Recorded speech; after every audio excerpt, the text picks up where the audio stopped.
Chia seeds వేరే, సబ్జా గింజలు వేరే. ఒక డౌట్. రెండోది, చియా సీడ్స్ ని ఓవర్ నైట్ నానబెట్టుకోవచ్చు. ఒక అరగంట పెట్టుకున్నా చాలు. కంపల్సరీ నీళ్ళలో నానబెట్టుకోవాలి. క్వాంటిటీ ఎంత తినాలి?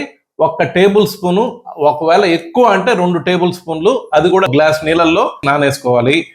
నేను యూజువల్ గా తినేది చియా సీడ్స్ ని 1 కప్పు నీళ్ళలో నానేసుకొని పొద్దున్న లేసి దాంట్లో పెరుగు వేసుకొని మొత్తం కలుపుకొని తింటా. మీరు ఎలా తింటారో కింద కామెంట్ చేయండి. చియా సీడ్స్ ఎప్పుడు కానీ డ్రైగా తినకూడదు. ఖచ్చితంగా నీళ్ళలో నానేసుకొని తినాలి. లేదంటే అది ఒక్కొక్కసారి ఊపిరితిత్తుల్లోకి ప్రమాదం అయ్యే ఛాన్స్ ఉంది. చియా సీడ్స్ లో ఉండే సాల్యుబుల్ ఫైబర్ మన జీర్ణ వ్యవస్థ మొత్తాన్ని ఒక పరకట్టతో క్లీన్ చేసినట్టు శుభ్రం చేసేస్తుంది. సో గట్ హెల్త్ కి చాలా చాలా మంచిది. ఇంకొక విషయం, నేను చెప్పే ఏ సూపర్ ఫుడ్ అని చెప్పే ఏ ఫుడ్ అయినా ఆ ఒక్క దాంతో మ్యాజిక్ జరిపి అద్భుతాలు జరగవు. అన్ని మిగతా రోజులో మీరు తినే మిగతా ఫుడ్ మొత్తం కలిపి ఏం తీసుకుంటున్నారో దాన్ని బట్టే మీ శరీరంలో చేంజెస్ వస్తాయి. చియా సీడ్స్ తింటే సన్నగా అయిపోతారు, అది తింటే లావు అయిపోతారు, ఇవన్నీ నమ్మబాకండి.